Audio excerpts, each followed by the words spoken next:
والشمس وضحاها، قسم ہے سورج کی اور قسم ہے اس کی چمک اور روشنی کی۔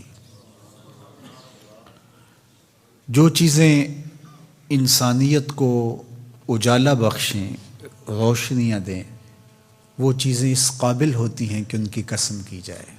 والقمر اذا تلاہا، اور چاند کی قسم جو اس کے پیچھے نکلے۔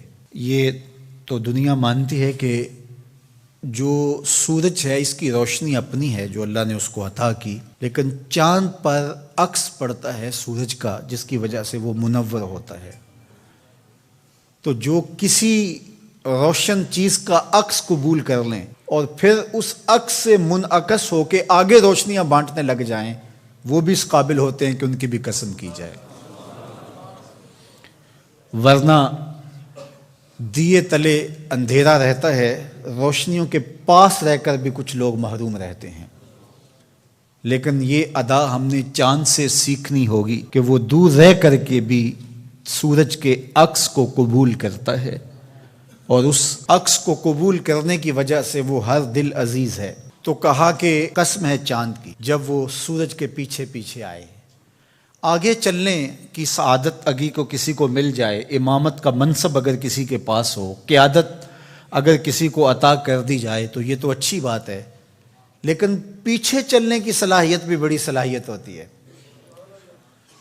کچھ لوگ ہوتے ہیں کہ نہ بیچارے آگے چلنے کے لائق ہوتے ہیں نہ پیچھے چلنے کے لائق ہوتے ہیں۔ وہ ہمارے ایک بزرگ تھے تو وہ فرمایا کرتے تھے کسی شخص کے بارے میں کہ اس کو آگے لگائیں تو آگے سے بھاگ جاتا ہے، پیچھے لگائیں تو پیچھے سے بھاگ جاتا ہے۔ تو کسی کے پیچھے چلنا اور کسی سے روشنی لینا اور کسی سے فیض پانا، یہ بھی ایک صلاحیت ہوتی ہے۔ تو روشنی جہاں سے بھی ملے لے لینی چاہیے۔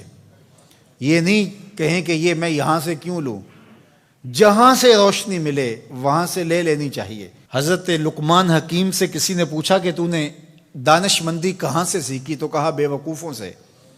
کہا وہ کیسے؟ کہا جب کوئی ایسا کام کرتے جس پر انہیں ملامت سہنا پڑتی تو میں ارادہ کرتا کہ یہ کام زندگی میں نہیں کروں گا، اس پہ ملامت اور نفرین کا سامنا کرنا پڑتا ہے۔ تو سیکھنے والے سیکھ لیتے ہیں، نہ سیکھنے والے جو ہے وہ روشنیوں کے حصار میں بھی اندھیروں میں رہتے ہیں، اور سیکھنے والے ظلمتوں سے بھی سراغ زندگی تلاش کر لیتے ہیں۔ آپ نے دیکھا ہے کہ یہ جو بھیڑ ہوتی ہے، یہ پھول پہ بھی بیٹھے تو وہاں سے رس نچوڑے، یا کسی پھل پہ بیٹھ کے میٹھا رس نچوڑے تو اس کو زہر بنا لیتا ہے، جس کو پھر ڈنگ لگاتا ہے اس کا پھر حال برا ہو جاتا ہے۔ اور شہد کی مکھی کو آپ نے دیکھا ہو کہ کڑوا رس چوسے اس کو بھی شہد بنا لیتی ہے۔